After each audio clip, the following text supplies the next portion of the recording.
This is the first building that William Bonner would have built. It was a combination workshop, storage area, and eventually granary. On this west wall, there was actually a wooden hay rake that the museum owns, which is a very unique piece that would drag across cut hay and push it together so that you could pick it up and put it onto a wagon with a hay fork and then hand deliver it to the barn over here and put it up there with hay forks. So down here we had storage for buggies, for later on for vehicles like a Jeep and things like that that we use for spraying. But this was a storage area here, and there was another around the corner, another garage. This is the stairway that led to William Bonner's workshop upstairs, which had his workbench, his toolbox you can see at the Lake County Museum, where he kept his tools, and some of his actual tools are there as well. So this was his workshop where he would build up everything from moldings to building things that went into schools or building pieces for houses.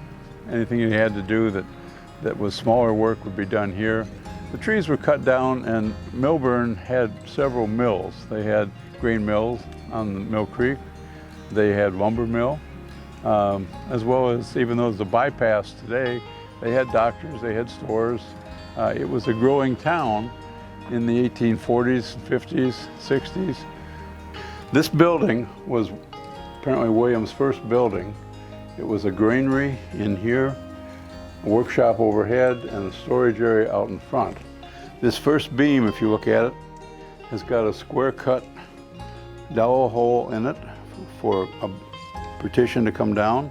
It's got hand hewn with an adze, and an adze is like an axe that's sideways that you'd stand over a log and swing it between your legs.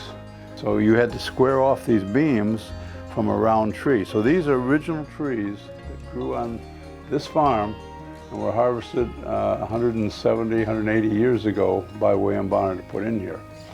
Behind me is a granary, 2 bins, for when you were thrashing your grain, you would store it in these bins, and these boards would move up and down, and you'd build them up as you brought in bags. Most of them, the thrashing machine would put out the grain.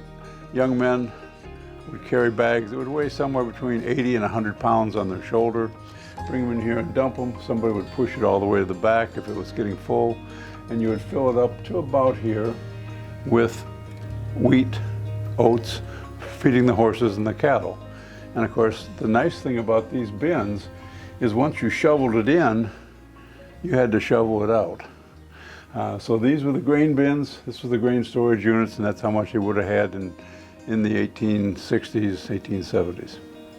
This is where the grain would be filled in after we went through the side door and took the bags of grain and threw them in until it got high enough that it was hard to lift them in there. They'd carry it up these stairs.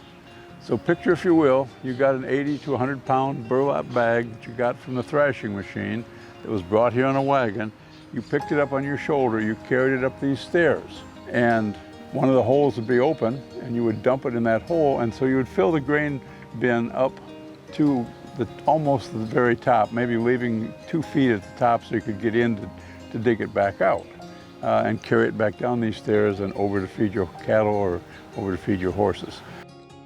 Please look for additional videos in this series as we continue on our tour of Bonner Heritage Farm.